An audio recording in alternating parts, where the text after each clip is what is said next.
चंदन की तस्करी करने वाला कुख्यात बड़ा स्मगलर, एक ऐसा आतंक जिसने पुलिस के साथ साथ पूरे देश की सरकार को पसीनों से तरोतार कर दिया। एक ऐसा छलावा जिसे पकड़ने में करोड़ों रुपए स्वाहा हो गए। यह एक ऐसा समय था जहां वीरप्पन को साक्षात यमराज कहा जाने लगा था, क्योंकि वीरप्पन को जो भी जंगल में पकड़ने के लिए गया वह कभी वापस नहीं आया। उसका निशाना इतना अचूक था कि हाथी के मस्तक के बीचों बीच गोली मारकर उसे मौत के घाट उतार देता था। खाकी वर्दी वालों से इसे इतनी नफरत थी कि वह उनकी गर्दन काट देता था। वो इतना बेरहम था कि पकड़े जाने के डर से उसने अपनी ही 2 साल की मासूम बच्ची का गला घोट दिया। आज की इस वीडियो में हम बात करेंगे वीरप्पन के आतंक की कहानी की। यूं तो वीरप्पन बहुत होशियार और भगवान में आस्था रखने वाला था, लेकिन किशोर अवस्था में ही वो अपराध के ऐसे रास्तों पर चल पड़ा जहां से लौट कर आना लगभग नामुमकिन था। वीरप्पन ने तमिलनाडु और कर्नाटका के जंगलों में अपने अपराध की अलग ही दुनिया बसाई थी, जहां यह अकेला बेताज बादशाह था। तमिलनाडु के मुलाकाडू में 18 जनवरी 1952 में वीरप्पन का जन्म हुआ। वीरप्पन का पूरा नाम गूंजमुन्नी स्वामी वीरप्पन था। वीरप्पन के पिता एक चरवाहे थे।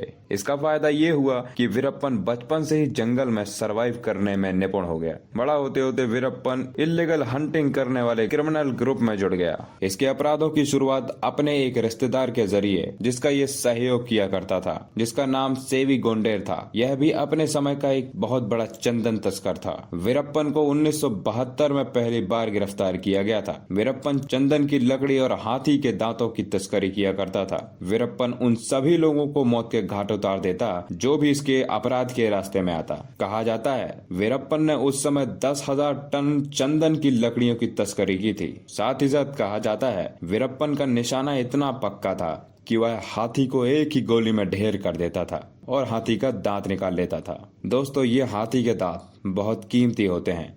साल 1957 में वीरप्पन ने एक फॉरेस्ट ऑफिसर को अपहरण करके उसकी हत्या कर दी, जिसके बाद ही वह भारत सरकार की नजरों में आ गया। वीरप्पन ने अपने पूरे जीवन काल में 184 लोगों की हत्या की थी, जिसपे 97 लोग पुलिस वाले थे। साल 1991 में वीरप्पन की शादी मुथु लक्ष्मी नामक एक महिला से हुई थी। 9 अप्रैल 1993 में जब 2 बसों में पुलिस के 22 जवान वीरप्पन को पकड़ने के लिए गए और जंगल के बीचों बीच एक ऐसा लैंडमाइन ब्लास्ट होता है जिससे बसों के साथ साथ उनमें बैठे पुलिस वालों के चीथड़े उड़ जाते हैं। साल 2000 में वीरप्पन दक्षिण भारत के एक्टर राजकुमार को अपहरण कर लेता है और उसके बाद सरकार से सौदेबाजी करने लगा। वीरप्पन ने राजकुमार को 108 दिन तक अपने साथ रखा, जिसे सरकार को 50 करोड़ रुपए देकर छुड़ाना पड़ा। दूसरी कहानी यह भी कही जाती है कि वीरप्पन अपने गांव के लोगों का मसीहा था, जो अमीरों को लूटकर गरीबों की मदद करता था। वीरप्पन ने अपने काले कारनामों से अरबों की दौलत बटोरी थी।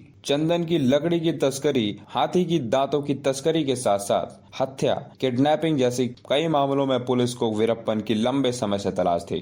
2004 में स्पेशल टास्क फोर्स का नेतृत्व आईपीएस विजय कुमार कर रहे थे। उन्होंने वीरप्पन को मारने की तैयारी शुरू कर दी। ये घटना 18 अक्टूबर 2004 की है, जब तमिलनाडु एसटीएफ फोर्स धमकी जिले के पपरपट्टी गांव के पास पुलिस वीरप्पन का इंतजार कर रही थी। वीरप्पन के एक आंख में शुरू से ही दिक्कत थी और जिस एम्बुलेंस में वीरप्पन अपना इलाज करवाने जा रहा था उसे पुलिस का ही एक आदमी चला रहा था, जिससे वह एम्बुलेंस के बाहर छलांग लगा देता है, जिससे वीरप्पन को कुछ शक होता है। इससे पहले वीरप्पन कुछ कर पाता, पुलिस ने एम्बुलेंस पर ताबड़तोड़ गोलियां चलानी शुरू कर दी। इसी दौरान कुल 338 राउंड फायरिंग हुई थी, जिसमें से बस 3 गोलियां ही वीरप्पन को लगी थी, जिससे एक गोली वीरप्पन के सिर में लगी और वीरप्पन मौके पर ही मारा जाता है। इस ऑपरेशन को करने के बाद ऑफिसर्स के जान में जान आई। इस ऑपरेशन को कुकून नाम दिया गया। आज की वीडियो में बस इतना ही। वीडियो पसंद आई हो तो वीडियो को कर देना लाइक और चैनल को कर लेना सब्सक्राइब। धन्यवाद।